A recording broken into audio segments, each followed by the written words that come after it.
Okay, on to Kennedy's question. It says 1 year a student council sold 856 copies of a school yearbook. 4/5 of the students at the school bought a copy. How many did not buy a copy?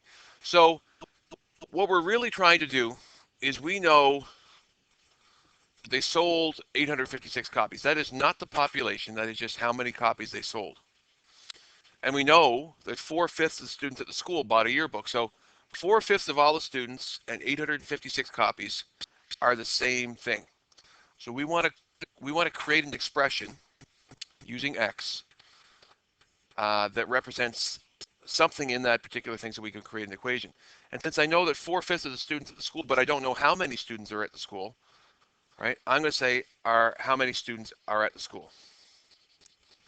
So I'm going to try and build my equation around this. How many students at the school?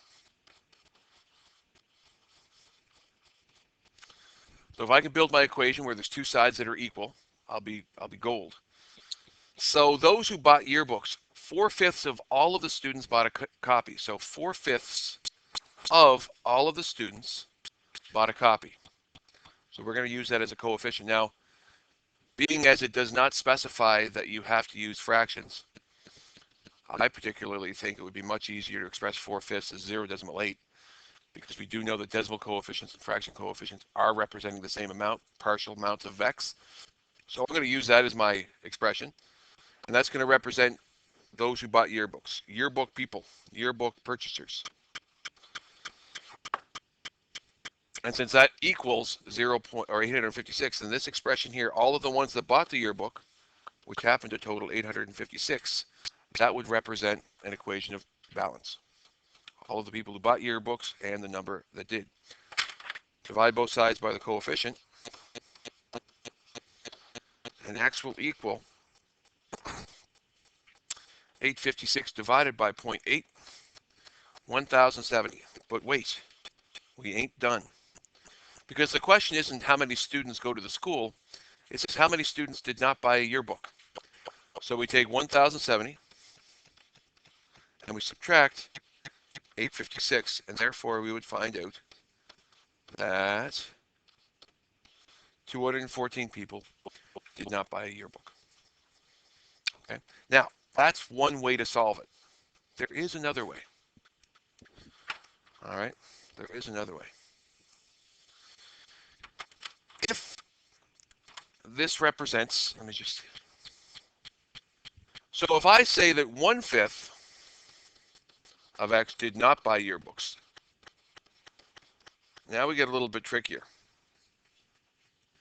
So all of those who did not buy yearbooks is represented by this. And that is going to be representing also all of the students at the school, take away the 856 students that did buy yearbooks. Now this is a complicated one, but see if it makes sense to you.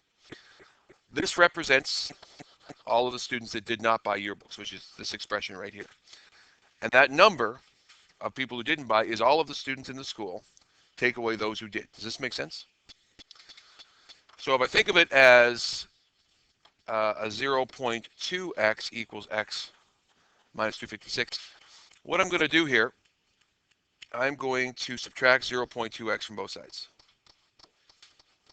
Right? Give me 0 over here and 0.8x minus 856 here.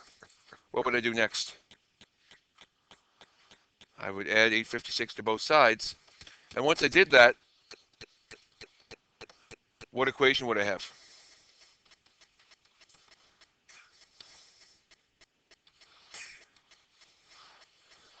I would have the original one that I had before. Right? You could do it that way.